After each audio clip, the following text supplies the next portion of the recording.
Bueno, vamos allí.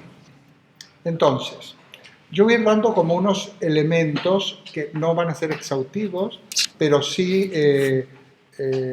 ni completo, pero sí ir indicando cuestiones.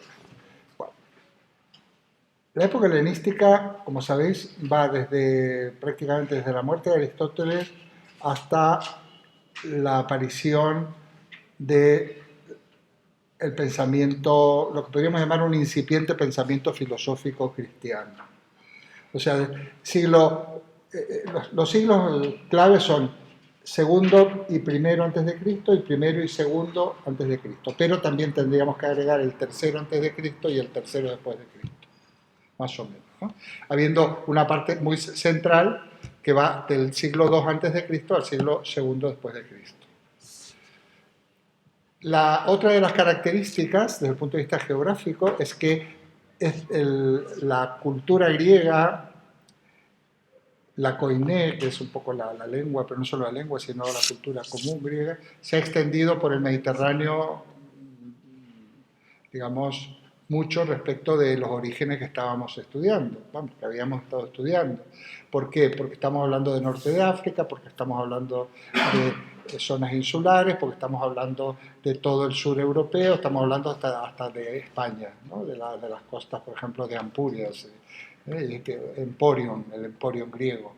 Entonces vamos a encontrar distintos brotes de este pensamiento que le llamamos helenístico en todo el Mediterráneo occidental.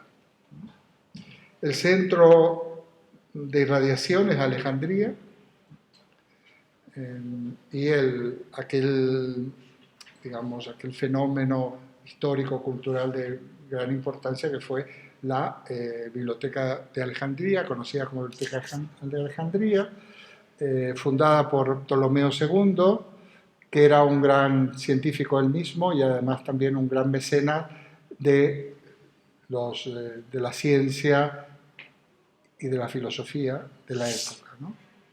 Ya sabéis que él contrata, por decir así, porque realmente más que mecenas, contratan pensadores notables de distintas zonas de ese entorno, del mundo más o menos occidental de la época, que incluye algo, por supuesto, de Oriente, y también, sobre todo, adquiere las obras más importantes, ¿no?, de la antigüedad, que se concentran en Alejandría, y eso hace que, sin embargo, cuando se destruye la biblioteca, pues se pierdan tantísimas obras de los pensadores clásicos, ¿no? Por suerte, de Platón, de Aristóteles, por supuesto que se han conservado. Bueno. La Biblioteca de Alejandría realmente, a mi modo de ver, fue como una primera gran universidad, porque dedicada fundamentalmente a la ciencia, ¿eh? De hecho, los avances científicos, en el sentido casi moderno del término, que se producen en Alejandría, son muy importantes. El propio Ptolomeo tiene un diseño del universo, tal como habíamos dicho, heliocéntrico, pero perfectamente bien medido, ¿no? No sé si comentamos algo. Como alternativa al geocentrismo aristotélico, y dentro del mismo geocentrismo, pues Ptolomeo avanza muchísimo, ¿no? Muchísimo porque abandona la noción de esfera, digamos que formula la noción de órbita, mide muy bien las distancias y sobre todo explica por qué unos determinados cuerpos se ven más lejos o más cerca de la Tierra en determinado momento, que es una manera de explicar lo que posteriormente se va a considerar como órbitas elípticas. Él lo que hace es, sobre una órbita circular, pues inscribir otro círculo más pequeño, donde iría, digamos, cada planeta girando, pero al mismo tiempo describiendo unos movimientos, le llama los epiciclos, ¿no? Y esto los explica muy bien. Y los mide, y las mediciones son verdaderamente no son superadas hasta que Galileo realmente lo haga, ¿no? Porque ni siquiera la visión del mundo de Copérnico es bastante más rudimentaria lo de Copérnico. Simplemente lo único que hace Copérnico es, bueno, establecer a la Tierra como el centro, que también esas hipótesis, por decirlo así, ya estaba en la época helenística. Aristarco de Samos proponía ya un sistema heliocéntrico, o sea, que no es que hubieran inventado en el Renacimiento. Muchos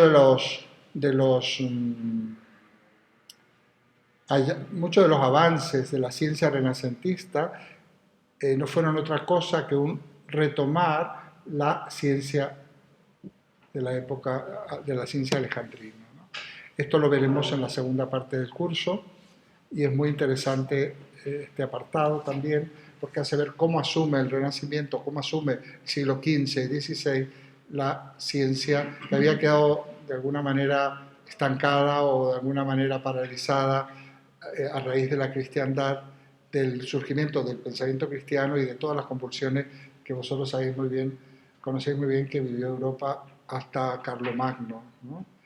Prácticamente fue una época muy poco productiva porque fue una época de una gran crisis en todo sentido, ¿no? Y crisis de identidad también, destrucción del Imperio Romano y demás, hasta que no viene Carlomagno y empieza a impulsar aquello que va a ser lo que le vamos a llamar la cristiandad, ¿no? Esto ya es el siglo IX. Bueno, en Grecia, que es lo que voy a ver, si me las arreglo un poquito cuando veamos algo de San Agustín, antes de Santo Tomás, la próxima clase, ocurre un fenómeno, cuando lo leáis, para que lo tengáis en cuenta, que la Grecia la época del apogeo de la filosofía, es el siglo IV, Aristóteles, Platón Aristóteles, una filosofía orientada a la formación del ciudadano para que pueda participar en la vida de la polis. Sin embargo, a partir de esa misma época, ya contemporáneamente, y también eso había empezado antes, en realidad en la época socrática y en la época de los sofistas, hay algunas escuelas de filosofía que se plantean como escuela de vida y como digamos, un lugar o un ámbito de realización ética, realización humana, un poco al margen del sistema de la época, ¿no? Entonces, por ejemplo, en el caso del epicureísmo o del estoicismo, que se retiran de la... No intentan tanto intervenir en los asuntos de la polis cuanto resolver los asuntos de la propia vida, ¿no? El propio Epicuro decía que, entre otras cosas, no había que meterse en política. Tampoco había que casarse, ni tener hijos, porque los hijos daban muchos problemas, ¿no? Entonces, el pensador tenía que estar libre de problemas muy probables y de pasiones para poder dedicarse realmente al pensamiento y al cultivo de la razón, ¿no? Es interesante, digo, el ascetismo que hay en el epicureísmo, que muchas veces se ha considerado bueno, que era un hedonismo así ampuloso y desmedido y para nada, ¿no? Pero hay dos cuestiones que me han llamado mucho la atención. No hay que casarse porque ahí vienen muchos problemas. Por supuesto, los hijos son un problema y la política para nada, ¿no? Bueno, para que veamos un poco las características, ¿no? Yo no me refiero, no quiero catalogar esa época con lo que voy a decir ahora, pero yo a veces comparo que en ciertas épocas de crisis o de crisis hay como una especie de eslogan que sálvese quien pueda, ¿no? Y entonces vendría un tipo de salvación individual o de pequeños grupos, ¿no? Porque cuando el Estado no realmente, o el poder político, o la estructura política, el sistema político no beneficia, no resuelve las cuestiones ciudadanas, más bien lo hunden más en la miseria, mejor dicho, pues hay salidas individuales.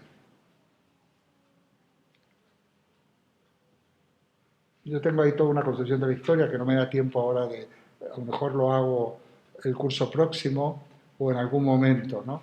Pero hay épocas como de apogeo, hay épocas de crisis, y luego, digamos que la historia es como Más que cíclica, yo me la imagino como como una curva, una especie de olas que suben y bajan. Entonces hay épocas de apogeo donde más o menos hay una cierta paz social y más o menos la gente está conforme, y hay unas épocas de decadencia que vas en picado, pero también se toca fondo, y luego hay unas épocas de ascenso.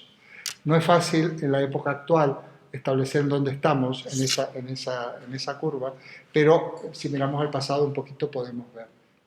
Y las épocas de crisis, las que se toca a fondo, son muy interesantes, porque son muy creativas y hay que reinventar o inventar.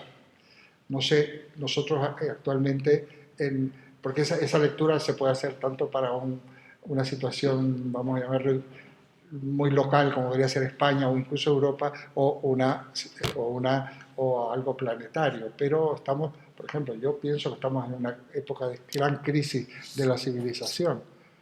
Lo que no podemos saber, porque no tenemos perspectiva, si estamos, todavía podemos tocar más fondo, si hemos tocado fondo o si estamos subiendo.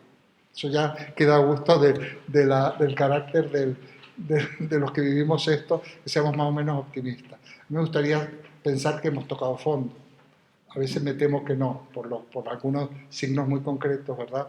De lo que se avecina con todos estos conflictos, a lo mejor no hemos tocado fondo. Bueno, aparte que luego, por supuesto, que hay etapas más pequeñas o más breves en las cuales se puede hacer este análisis. Por eso las decadencias, a mí no me gusta mucho la palabra. Hay un cierto declive de aquel apogeo que se produce en Atenas, pero luego hay una manera como de que, digamos, el propio sistema, la propia estructura ya no da más. Entonces se buscan otro tipo de salidas. Y ahí están todas estas escuelas que se les ha llamado escuelas menores, y que de menores nada. Menores en la medida de que no son escuelas demasiado influyentes, o por lo menos que no tengan la pretensión de influir en la política, como puede ser el platonismo y el aristotelismo, que sí que tiene una vocación de influencia política, al punto de que Platón realmente está en Atenas y tiene mucho que ver con la política ateniense, y cuando se disoluciona se va a tratar de influir en otro, de alguna manera hacer su experimento en el sur de Italia, en un reino. Y en Aristóteles, pues bueno, él estuvo en las con Alejandro Magno, algo habrá tenido que ver en cuanto a esta visión política de Alejandro, ¿no? Bueno, su propio padre, en fin. Bueno, esto de momento quizás incluso el propio cristianismo y los primeros pensadores, cuando digo pensadores, digo más que religiosos o simples teólogos, bueno, ya que ser teólogo ya es un pensador, más que religiosos o apóstoles o profetas o predicadores, empieza una filosofía que se ha dado en llamar filosofía cristiana, que también es una salida ya de esa crisis. O sea, lo que podemos llamar filosofía cristiana, con todas las reservas y todas las observaciones que se pueden hacer, es ya, marca un camino nuevo, marca una nueva época y marca un ascenso hacia alguna parte, ¿no? Probablemente la cristiandad medieval con sus aspectos positivos y un ascenso hacia lo que va a ser ese sistema político que se llama cristiandad. Bueno,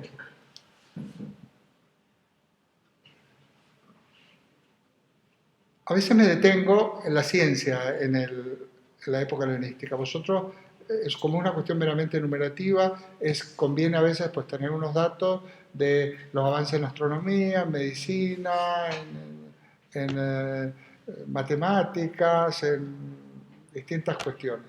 No me voy a referir ahora a eso. Sin embargo, sí llamo la atención, para que lo tengáis en cuenta, que se va a producir precisamente en el punto álgido de esta época helenística es cuando surge el cristianismo. Está justo en el centro. El cristianismo es una religión, pero de esta religión va a surgir una filosofía también. O mejor dicho, sí, va a haber una filosofía que va a tener raíces en esta religión. Y va a tener doble raíz en la religión judeocristiana y en la filosofía greco-romana. No hemos hablado de la filosofía romana, porque la filosofía romana en realidad retoma la filosofía griega y la continúa. Ahí tenemos, por ejemplo, la importancia que tiene el estoicismo en la filosofía damascénica y toda esta gente.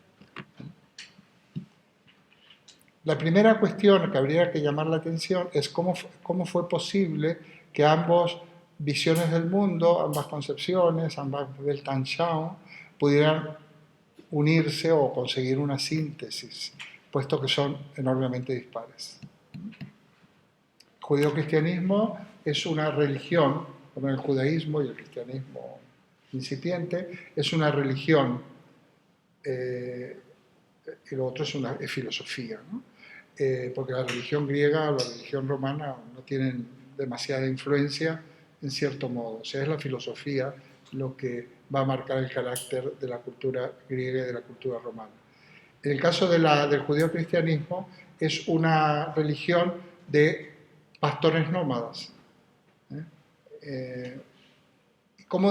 ¿Por qué? ¿De qué manera esa religión pudo mestizarse, por decirlo de algún modo, con la filosofía greco-romana que tiene tan enorme potencia? Pero perdona una cosa, por seguir un poco el hilo. Esa religión de pastores nómadas y tal, vendría digamos, del judaísmo. Sí, hablo del judaísmo. Hablo del judaísmo, digo judeo-cristianismo porque realmente sí, es el judaísmo. Es un judaísmo, hay un reformador del judaísmo que es Jesús, es como otro reformador que fue Mahoma, y es esa, ¿no? Lo que pasa es que luego aquí se dan una serie de circunstancias históricas que precisamente el historiador tiene que analizar e hilar muy fino, ¿no? Porque ¿cómo fue posible? Creo que en algún momento hicimos la comparación, pero para que entre ambos mitos, no sé, cuando hablábamos del mito, el mito griego, el mito judeo-cristiano, por ejemplo, para ir nombrando elementos totalmente antagónicos, que luego cómo esto se sintetiza, por ejemplo, para los judíos, para los hebreos, el mundo es creado por Dios a partir de la nada, concepto ex nihilo que aparece en la Biblia, en la traducción, pero que los griegos no tenían. Para los griegos el mundo está, no hay creación, está y va a seguir estando. En el caso del judaísmo, su religión, más que monoteísta, las religiones son antropomórficas, por lo tanto, la figura del Dios creado por los hombres dentro de la cultura hebrea es la figura del patriarca. Entonces, ellos tienen una sola figura preponderante, una sola figura venerada y venerable, que es el patriarca, que es el más anciano, el más sabio, es padre de todos, padre, abuelo y bisabuelo de todo, o tío de todos los miembros de la tribu, ¿no? Es curioso porque en el cambio, en el caso de los griegos, más que panteísmo, porque esta distinción monoteísmo-panteísmo a mí me llama un poco la atención, porque claro que es monoteísta, y en la medida que hay una sola divinidad, hablamos de monoteísmo, en la medida que hay muchas divinidades, hablamos de politeísmo. Pero en ese sentido, el cristianismo y el catolicismo es politeísta, totalmente. O sea, el judaísmo no, pero y el islam tampoco, pero el cristianismo es politeísta. Porque hay divinidades. No, es que hay un solo Dios, pero en realidad son tres, pero es uno, pero además hay santos y hay no sé qué. Bueno, eso, digamos, al interior de la religión, pero viene uno de afuera, un marciano, y pregunta, y cuando viene a hacer un trabajo dice, estos son politeístas, ¿no? A ver, si le rezan a un santo, si le besan y le gastan la mano a una estatua de no sé qué, de qué santo, lógicamente eso es politeísmo, eso es politeísmo. ¿Por qué? Porque triunfó el politeísmo griego, ya veremos. Lógicamente, dentro de la cultura hebrea no había clases sociales, o sea, los pastores no tienen clases sociales. En todo caso, hay gente con mayor o menor dignidad, pero las clases sociales necesitarán como mínimo del sedentarismo, de la posesión de la tierra ¿no? Ellos no tienen clase social. Y es muy interesante también sería investigar o estudiar o profundizar en el papel de la mujer en la cultura hebrea, que es bastante importante. Podríamos decir que, en fin, tampoco se puede hablar de, cuando hablamos de la antigüedad, de machismo o de no machismo, pero desde luego la importancia que tiene la mujer es fundamental. Fijaos que ni más ni menos que la madre de Dios, luego en el cristianismo. Pero eso ya estaba anunciado de alguna manera en la Biblia, ¿no? En el Antiguo Testamento. Bueno, la descendencia de Jesús siempre viene por la línea de María, pero eso es normal en los hebreos, porque realmente tú eres judío hoy en día, si quieres pedir la nacionalidad del Estado de Israel, si eres hijo de una madre judía, y luego lo otro habría que investigar. O sea, se transmite por vía materna, ¿no? Pero eso es normal. Por otra parte, para los hebreos, por ejemplo, el hombre era un ser material, no existía la noción de alma. La noción de alma en el cristianismo viene a través de la filosofía griega, a través del platonismo, en fin, a través de la filosofía griega. Para los hebreos el hombre era cuerpo y sangre, y cuando el hombre muere, muere. Lo que pasa es que hay una resurrección, que no es lo mismo que el alma inmortal que se separa del cuerpo, que además o se reencarna o tiene que esperar en algún sitio hasta que se produzca el juicio final, este tipo de cosas. De hecho, no, fue una de las grandes controversias del principio del cristianismo la cuestión de la existencia del alma y de la inmortalidad del alma. Se tardaron más de 200 años o 300. No sé si alguna vez lo hablamos contigo, ¿no? Jesús, recuerdo que alguna vez hemos a lo mejor comentado algo.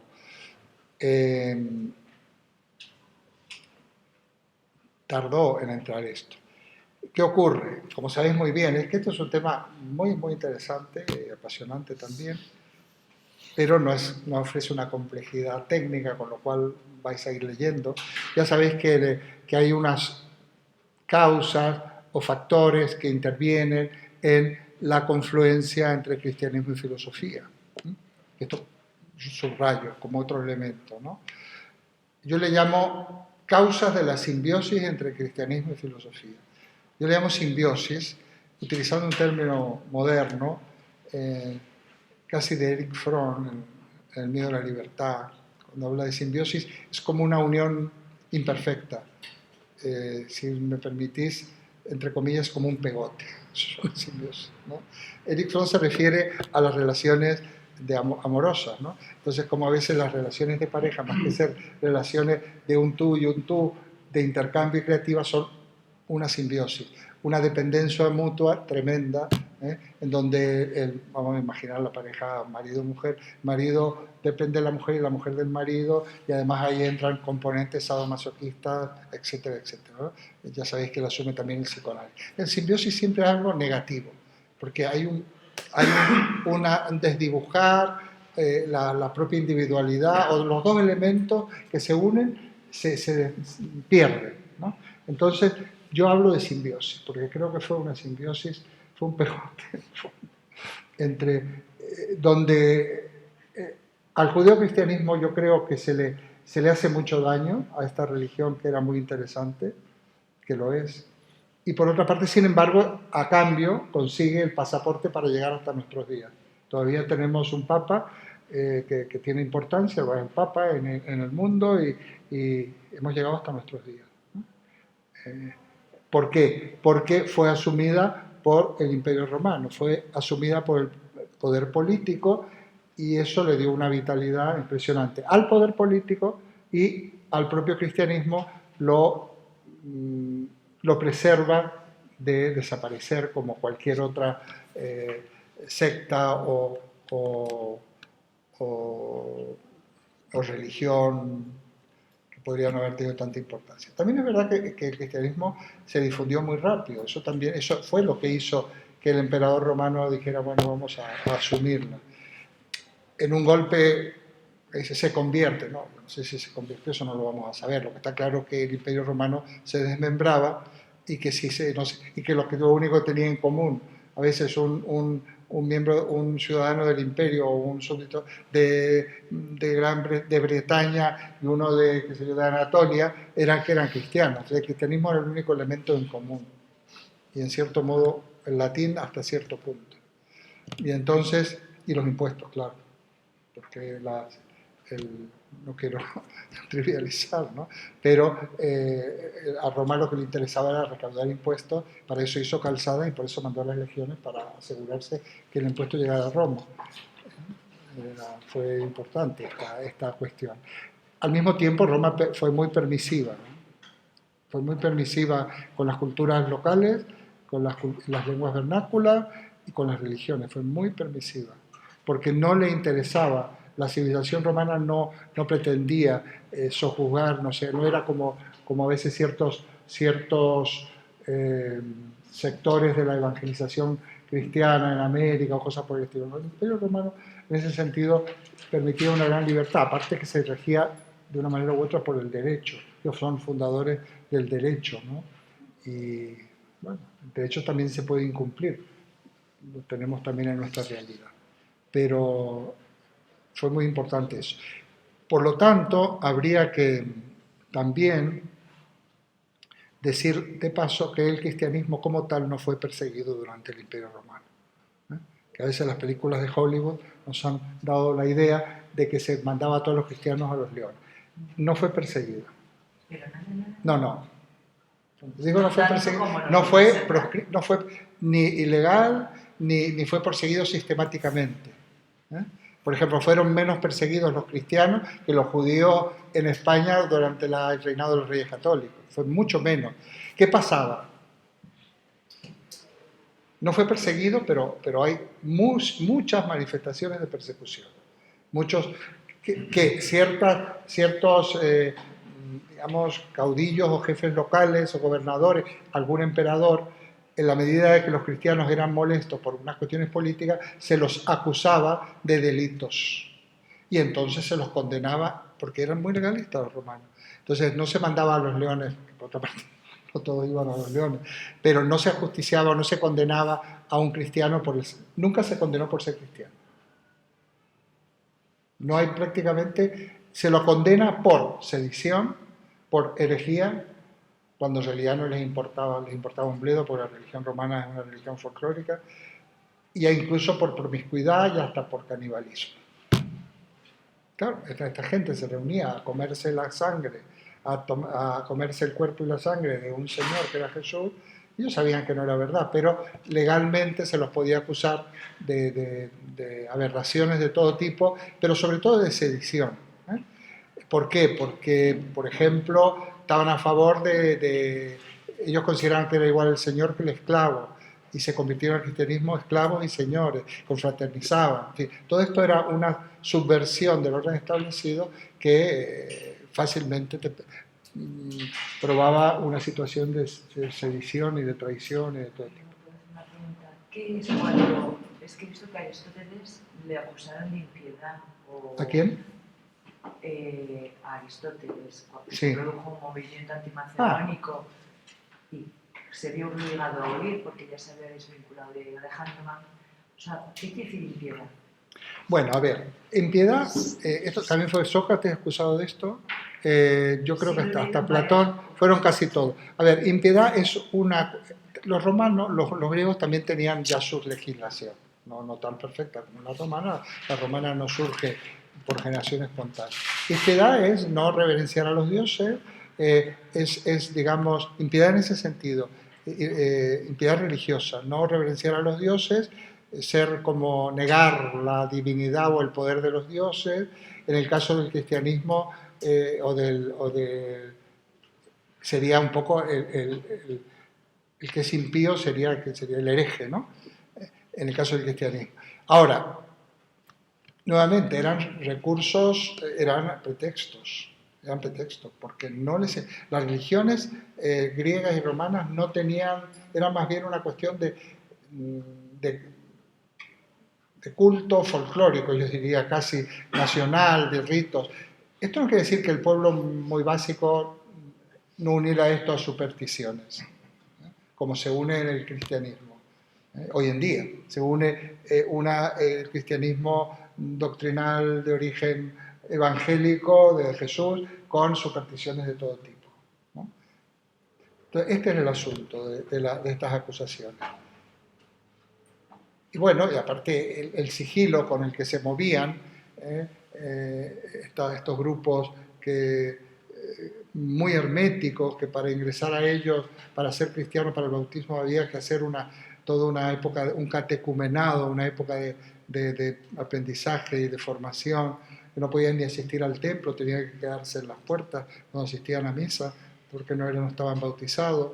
En fin, todos estos ritos iniciáticos y todas estas cuestiones, pues fue fácil acusarlos de todo tipo de extravagancias. Al respecto, es muy interesante la labor de los padres apologistas. No sé si lo menciona el libro, los famosos padres, ahí están los apologistas griegos y los apologistas latinos, pero los padres apologistas, hay una obra magnífica, muy, muy interesante, con una curiosidad, que se llama Los apologistas griegos del siglo II, de un tal Ruiz Bueno, del año, pues, la leía yo ya cuando era muy joven, de editorial BAC, Biblioteca de Autores Cristianos, supongo que todavía estará. Es una edición bilingüe, están todas las apologías de San Justino, de todos estos, ¿cómo es? Eran defensores. Los apologistas eran los defensores de estos cristianos cuando eran juzgados por una serie de acusaciones y por todas estas acusaciones por la justicia romana. Entonces, los romanos eran muy, muy legalistas, ¿eh? Estos iban con sus abogados. A ver, habría que ver exactamente la eficacia de todo esto. Entonces, estos apologistas defendían a estos cristianos de las acusaciones.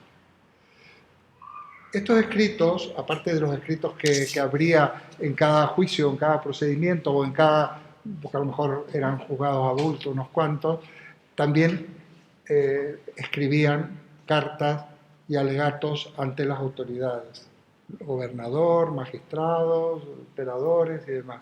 Y esto se conserva en este libro y es muy, muy interesante, si alguna vez tenéis curiosidad, leerlo, porque ellos van explicando por qué esta gente no es culpable de lo que se le acusa.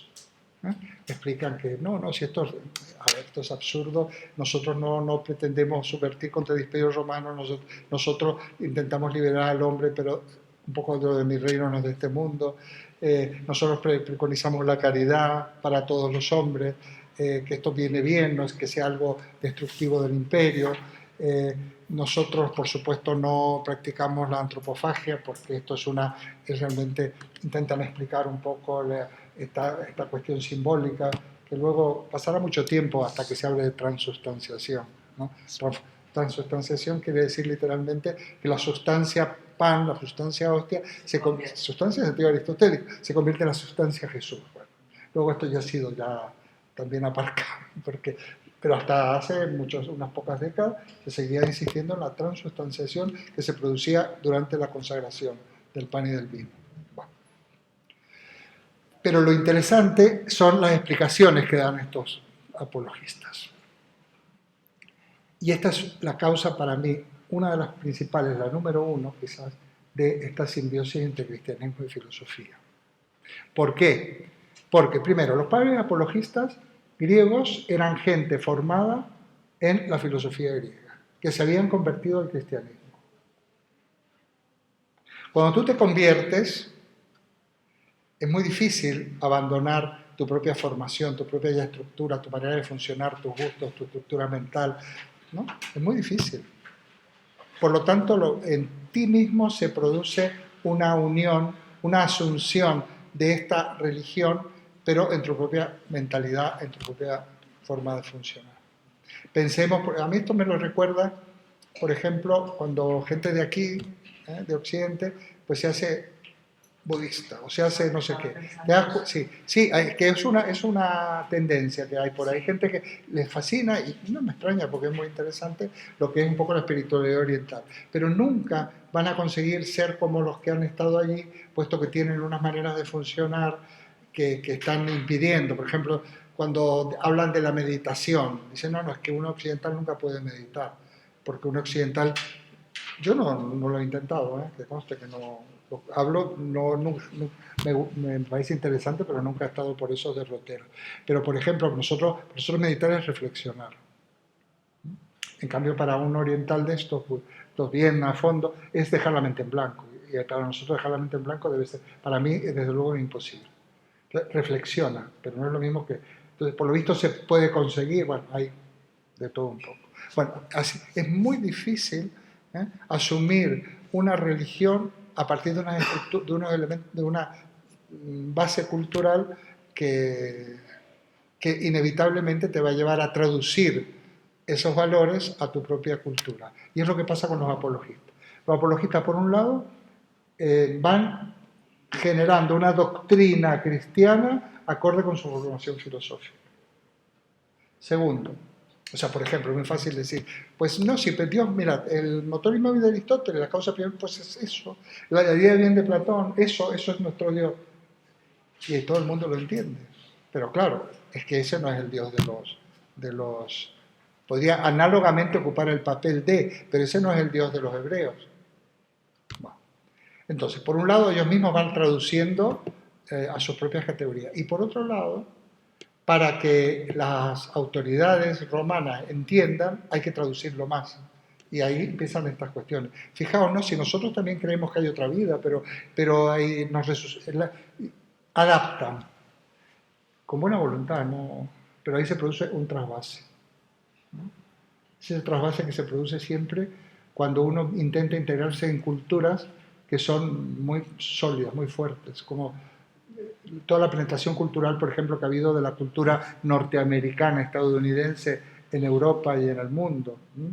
Que no solo es que tú uses pantalones vaqueros y que comas hamburguesas, sino que viene el elemento, pero luego culturalmente también hay una colonización o una, qué sé yo, una infiltración cultural por intentar adaptarnos a esta cultura preponderante que es como el Imperio Romano, que es la primera economía del mundo, como dice Obama en esta conferencia, ¿no?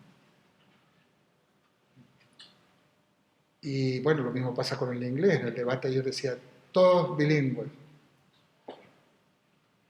Claro, es que sin la lengua del imperio, ¿dónde vamos a ir a parar?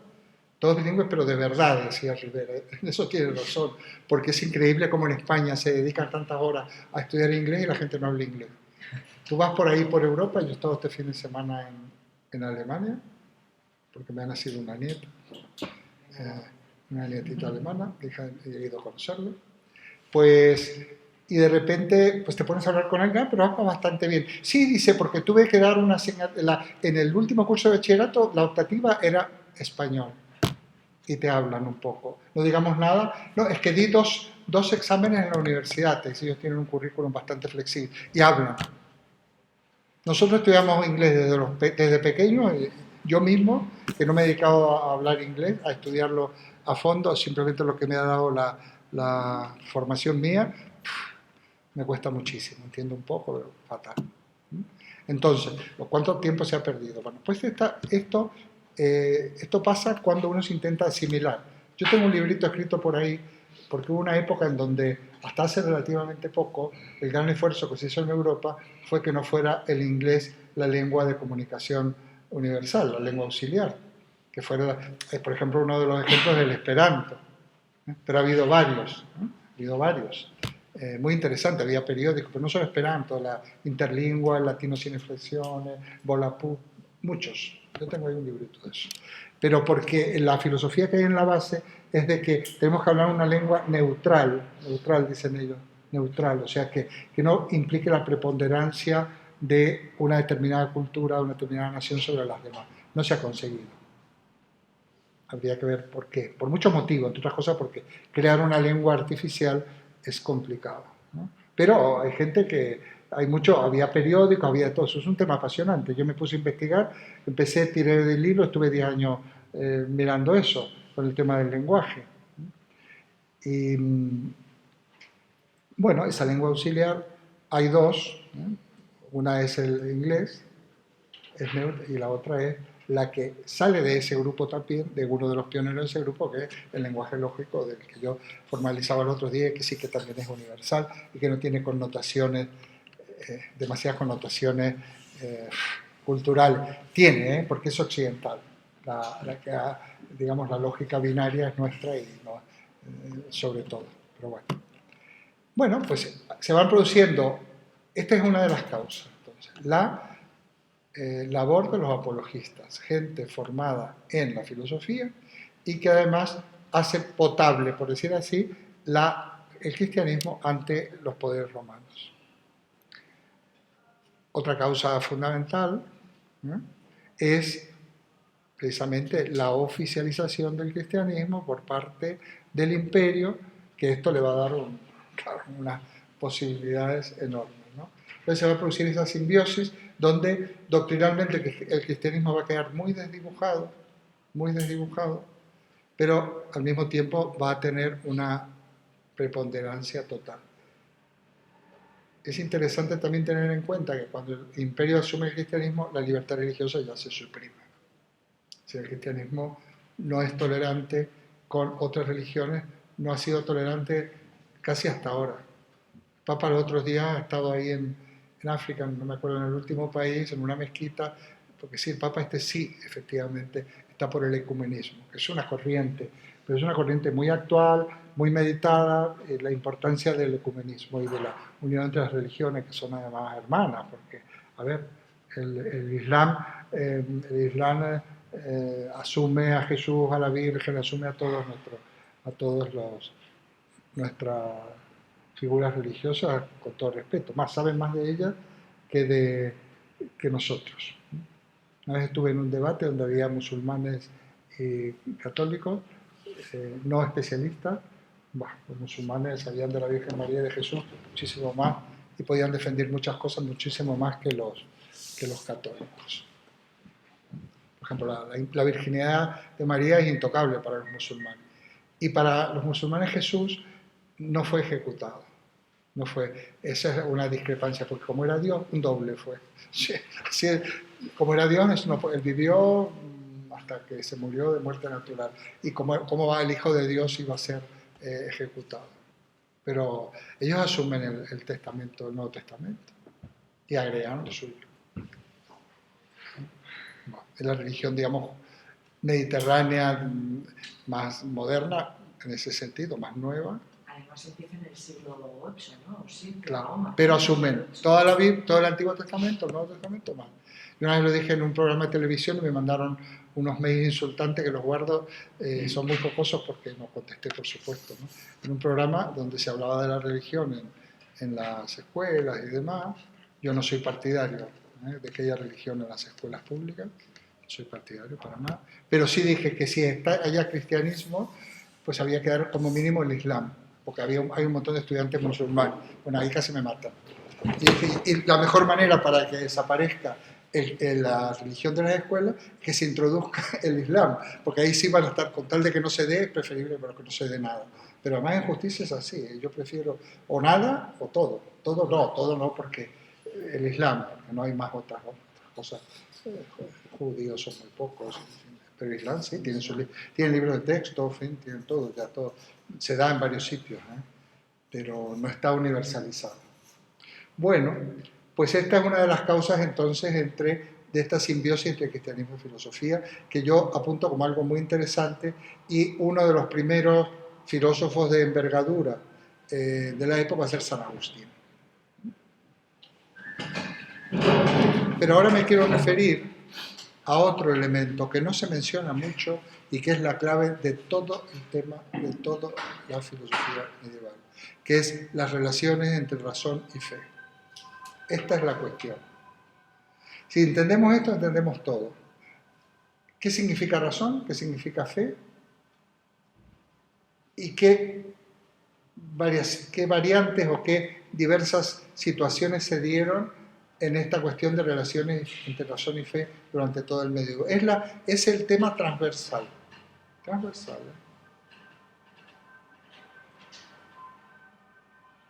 De antemano, pero luego podemos analizar más, podemos decir que hay como tres posturas.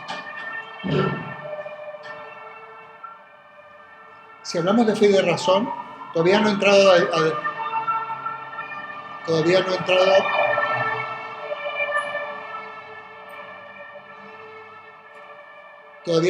a definir, bueno, a aclarar o decir lo que es la fe.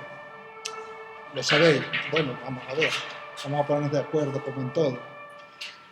A ver, ante una cuestión de fe y una cuestión de razón en el sentido del logos, vamos a ir a una cosa muy básica. Pueden pasar varias situaciones.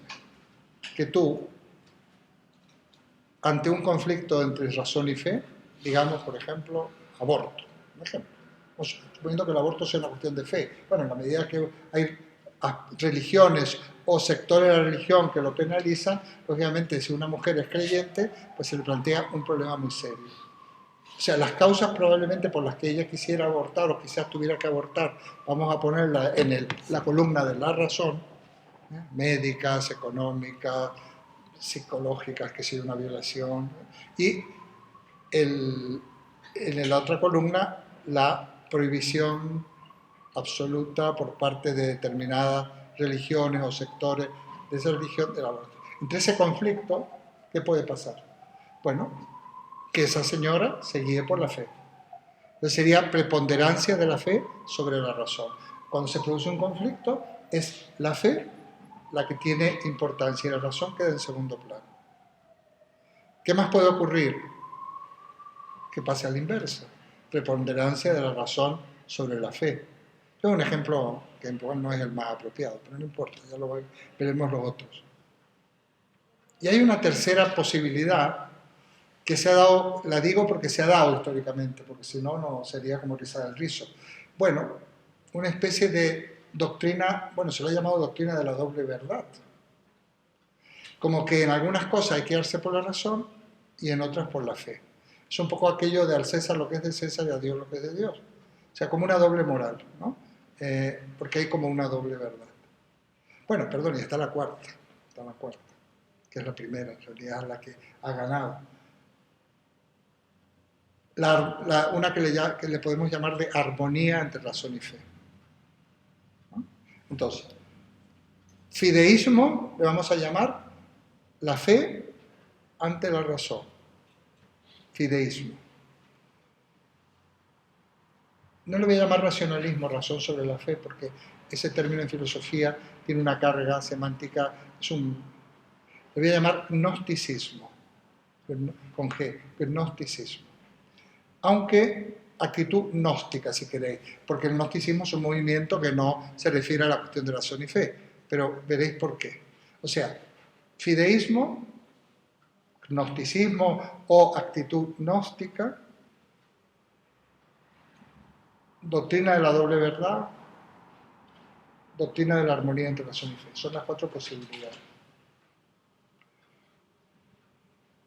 De antemano digo, estoy casi no desarrollando, pero estoy dando unas claves para que lo leáis. Por ejemplo, que los dos grandes representantes que estudiáis vosotros, los más importantes del pensamiento medieval, estudiamos otros, también San Agustín y Santo Tomás, o los más centrales, son los... San Agustín es el fundador, por decirlo de alguna manera, de la doctrina de la armonía entre razón y fe. Y Santo Tomás, por supuesto, está en esta línea. Armonía entre razón y fe es la posición oficial de la Iglesia Católica hasta nuestros días. Esa doctrina, esta concepción de armonía entre razón y fe, en San Agustín no vais a olvidar porque esto es de textual suyo, él dice: entiendo lo que creo y creo lo que entiendo. Se lo conoce, ya tiene un nombre técnico, credo ut intelligam en latín. Quiere decir, creo lo que entiendo y entiendo lo que creo.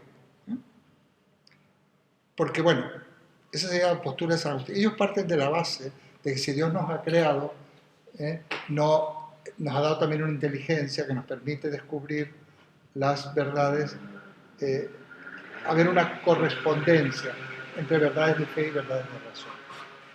Lo vamos a ver con algún ejemplo concreto, por ejemplo, con con las 5 vías, las argumentaciones de Santo Tomás respecto a la existencia de Dios, que son uno de los temas claves también que tenemos que dar. Pero por sí mismo y por lo que implica en cuanto a poder aplicarlo, ¿no? Entonces, la armonía entre razón y fe es lo que se ha asumido como central, y estos, tanto San Agustín como Santo Tomás, son doctores de la Iglesia. Eso significa el reconocimiento de que han sido claves en la construcción de la doctrina cristiana o católica. Los padres de la Iglesia son precisamente los anteriores. La Iglesia distingue entre padres de la Iglesia, que son los primeros, los pioneros, por ejemplo los padres apologistas. Luego vienen están los doctores de la Iglesia, que sean, San Agustín es doctor, pero Santo Tomás también es doctora, Santa Teresa de Jesús, doctora de la Iglesia. Son santos, personalidades, que además son santos, y que han contribuido a la creación y a la consolidación de la doctrina. Porque una cosa es la religión cristiana y otra cosa es la doctrina, que se ha ido forjando pues, a raíz de en muchos concilios, a través de los años, rectificada, renovada, en fin. Hubo un concilio donde se determina que la existencia del alma, pero eso es por el año 300 y pico. Hasta esa época no es asumida oficialmente. Más, al principio hasta era un poco sospechosa de herejía hablar de alma inmortal, porque estaba muy, muy ligada al paganismo y al pensamiento, a las religiones grecorromanas, ¿no? La doctrina de la doble verdad, bueno, el fideísmo, para que tengáis un ejemplo, es muy, muy sintomático de los protestantes. Sobre todo de los calvinismo, el luteranismo, pero esto no es, pero es anterior a ello lo que va a ser la escuela de Guillermo de Ockham, sobre todo Oxford. El propio Guillermo de Ockham, hay una tendencia fideísta. O sea que lo importante es la fe sobre la razón.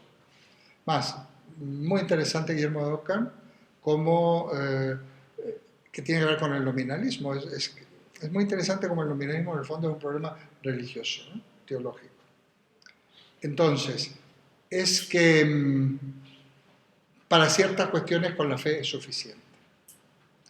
Esto tiene muchas connotaciones o muchas consecuencias, por ejemplo, la posibilidad de una lectura más libre de la Biblia, es más místico, porque, bueno, de hecho a Santa Teresa se le tuvo bastantes problemas por su postura mística, porque la Iglesia en realidad hay una preponderancia de la razón importante, que a veces se va un poco más allá de la armonía sobre razón y fe. Pero bueno, en principio el fideísmo es, para que doy, por ejemplo, fideístas a ultranza son ciertas religiones paracristianas o para judeocristianas, digo porque, qué sé yo, mormones, testigos de Jehová, no están dentro de las cristianas, ¿no? El cristianismo está el catolicismo, todo lo que antes se consideraba protestante, cuando se les llama evangélicos, el anglicanismo, que bueno, es prácticamente igual que el catolicismo, como sabéis. Y luego está el gnosticismo. El gnosticismo es una clara herejía, es una herejía condenada muchas veces, que han sustentado incluso algún tipo de grupos de poder en la Edad Media, que tienen que ver a veces con templarios, con rosacruces, con hugonotes, bueno, muchos grupos que tienen una cierta tendencia gnóstica. No agnóstico, gnóstico. ¿Qué significa esto? Que podemos llegar a conocer las verdades más absolutas y conocer a Dios a través de la razón. Que la fe no es necesaria. La consecuencia más radical. Pero luego hay, digamos, como tendencias, ¿no? ¿Esto de dónde viene? Pues esto es muy oriental. En realidad la gnosis o el gnosticismo es el clásico es de Marción, que es un personaje ligado, vamos, que tiene que ver con el cristianismo, pero es condenado. La gnosis de Marción, en la época de los padres de la Iglesia, es condenada y que tiene que ver con el pensamiento, la filosofía oriental o la espiritualidad oriental. A Dios no se adhiere uno por la fe, sino que puede llegar a través de la razón. Lo que pasa que es un llegar, tiene mucho que ver con la meditación, con el ascetismo, que no es exactamente a través de la lógica, ¿no? Pero el gnosticismo preconiza, propone el poder llegar a Dios a través de la razón. Hay unos subproductos, bueno, no quiero ser peyorativo, pero yo a veces he visto, hace tiempo no veo, pero en esta columna aquí de Lavapiés, qué sé yo, clases o escuelas gnósticas, apúntate, nos reunimos no sé qué, hoy en día, son como esotéricas, ¿no? O sea, el gnosticismo ha llegado hasta nuestros días. También había un cierto gnosticismo, por ejemplo, en los Rosacruces. Descartes era un Rosacruz, entre otras cosas. Que el gnosticismo, esa tendencia a independizar la razón y poder llegar a las cuestiones, no la negación para nada de Dios, sino el poder llegar a Dios y a sus verdades a través de la razón. ¿Y es posible? ¿Cómo dice? ¿Que es posible eso? Si es posible. No conseguir. Bueno, es otro camino. Perdona, entonces, a mí me suena mismo un poco lo que está haciendo Tomás. Intentar llegar a demostrar la existencia de Dios a través de un medio lógico. Pues ahí está el ejemplo perfecto de armonía entre razón y fe, por un lado, y el otro ejemplo perfecto de un error repetido en el 99% de los libros respecto de las vías de Santo Tomás. Esto es un elemento clave en lo que yo explico. Clave y demostrable, por otra parte, no es que yo me lo invente. Lo puedo demostrar con el propio texto de la Suma Teológica. Santo Tomás no pretende demostrar la existencia de Dios. Se ha dicho que pretende, pero por eso yo asumo la terminología 5 vías, 5 caminos, ¿para qué? Para llegar, que no es lo mismo que demostrar. Es muy interesante la postura de Santo Tomás, es genial, pero desde luego en ningún momento Santo Tomás pretende demostrar la existencia de Dios, nunca. Por lo tanto, está equivocado. ¿Sabes dónde viene el error? Cuando se traduce argumentos por demostraciones. Una cosa es un argumento y otra cosa es una demostración. Por ejemplo, Santo Tomás sí, me anticipo, ¿no? No era siempre un comentario. No, pero para que lo retengáis. Santo Tomás lo que hace es argumenta de que no es absurdo pensar o aceptar que Dios puede existir. Digamos, porque en la postura esta, es pertinente decirlo ahora, vendría un poco de esto de que se nos decía cuando éramos pequeños que si uno tiene una formación no se puede quedar con la fe de cuando uno es pequeño. En mi tierra decía la fe del carbonero, no sé por qué, la fe de la gente sencilla sería del carbonero, imagina. Entonces, y si uno es adulto y tiene la fe del carbonero, va a caer en el ateísmo, porque no va a resistir esa fe a tu formación intelectual, científica, lo que sea.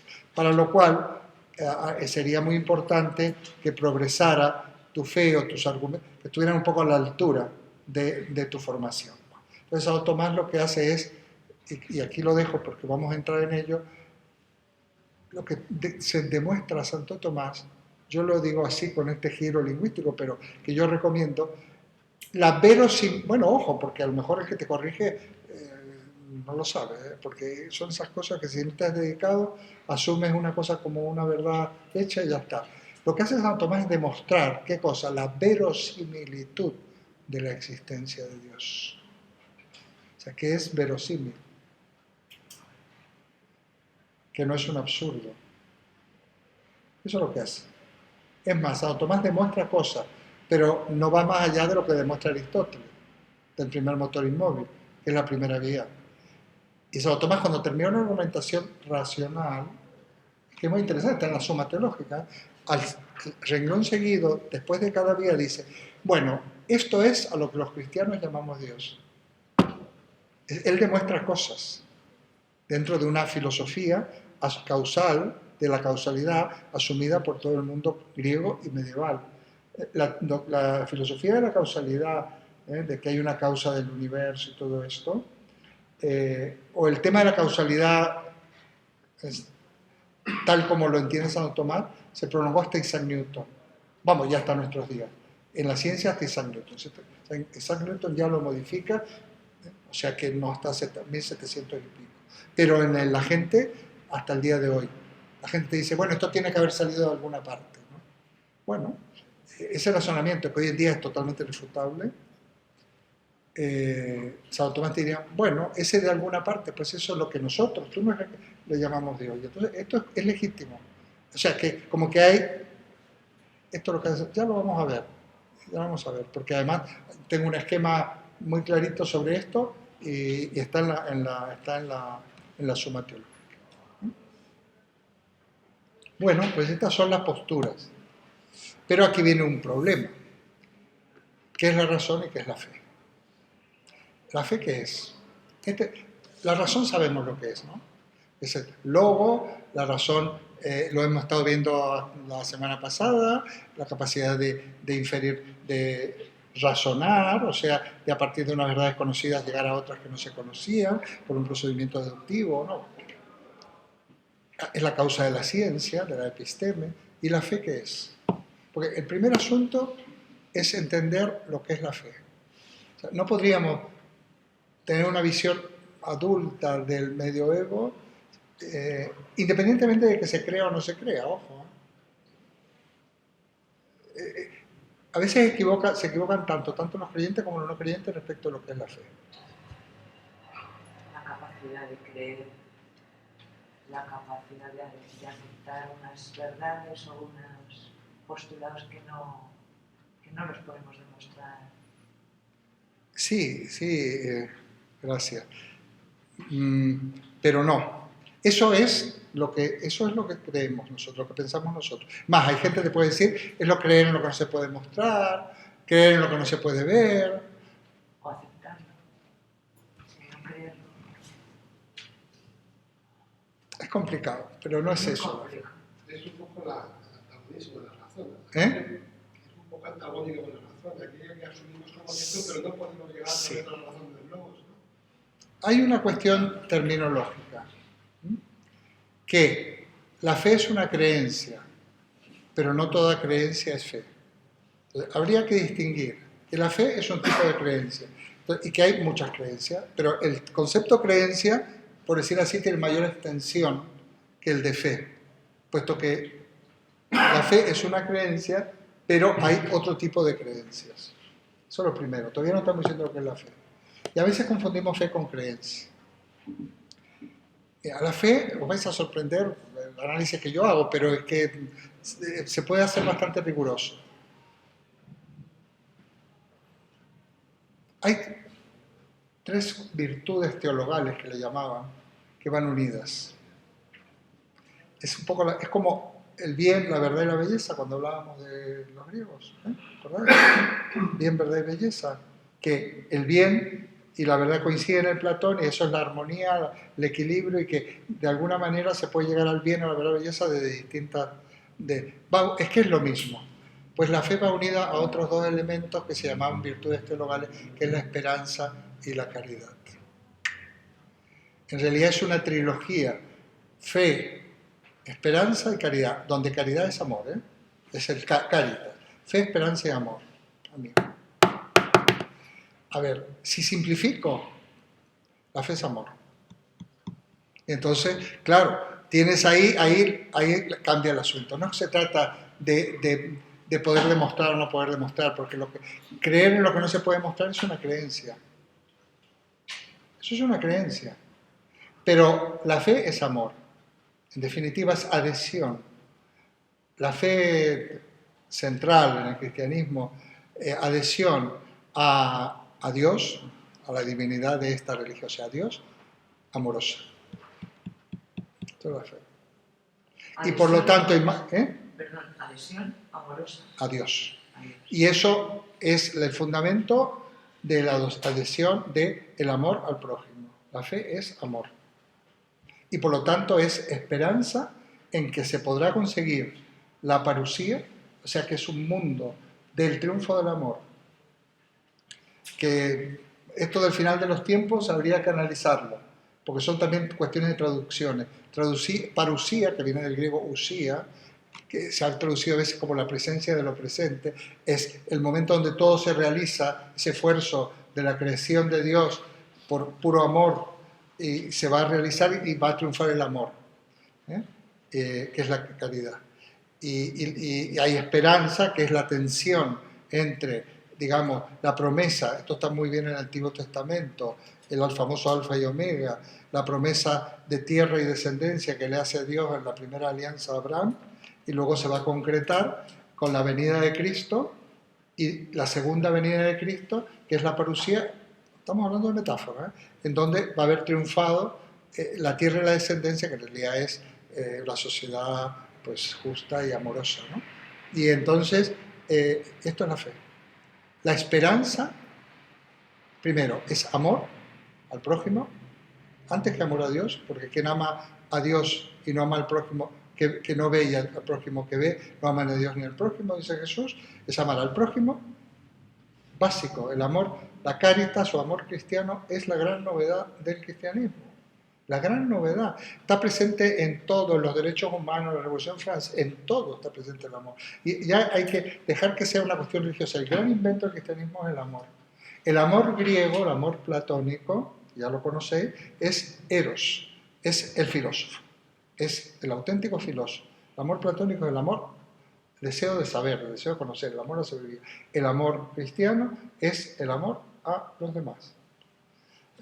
Esto es. Y ahí, fijaos que el que tuviera fe, si empieza a escudriñar por ese lado, sin ir demasiado, sin ya no entrar con razonamientos lógicos, podría apuntalar su fe bastante.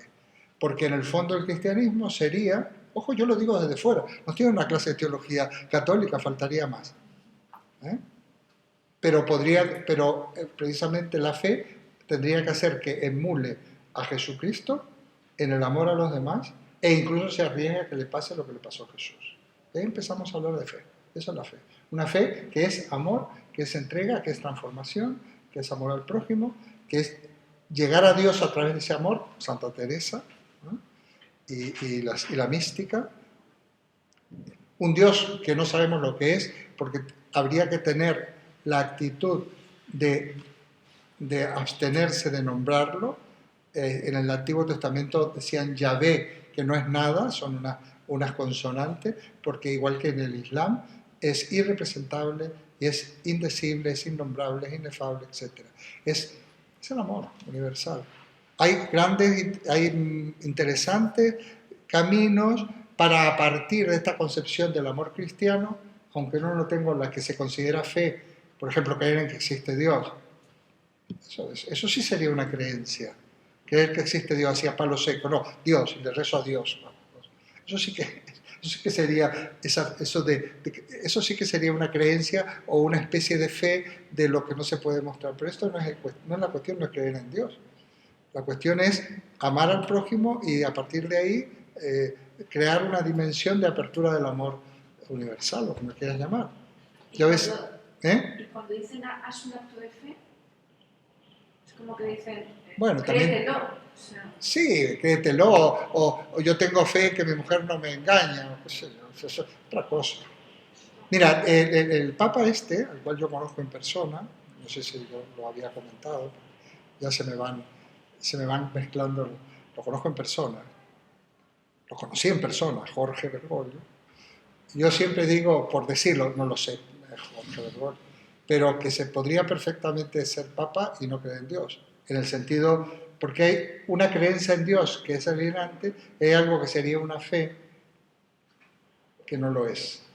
A veces yo digo de una manera un poco provocadora, si estoy en un ambiente donde sé que hay creyentes serios incluso, no me refiero a supersticiosos, digo, la única manera de ser un buen cristiano es no creer en Dios. Porque el Dios metafísico es la gran falacia. El Dios metafísico. No se puede creer en el primer motor inmóvil, ni en no sé qué, ni en la causa suprema del universo. Bueno, es un tema, Pero lo único que quiero daros la idea de que la cuestión de la fe es una cuestión muy importante cuando hablamos de relación entre razón y fe, y que por cultura, no por cuestión religiosa, hay que intentar salir, porque de los tópicos acerca de la fe, que son muy... quizás no lleven a ninguna parte, ni para el que tiene fe ni para el que no la tiene. Porque a veces, por ejemplo, bueno, esto nada más, la fe va unida, es amor y es esperanza. ¿Y por qué dicen que la fe es un don también? ¿Y que bueno, porque muchas cosas son un don. Ahí entramos un poco en toda el relato religioso. Claro, porque si el fe es un don, pues imagínate, no lo tienes, pues ahí te quedas, ¿no? Entonces, ¿para qué evangelizar a la gente?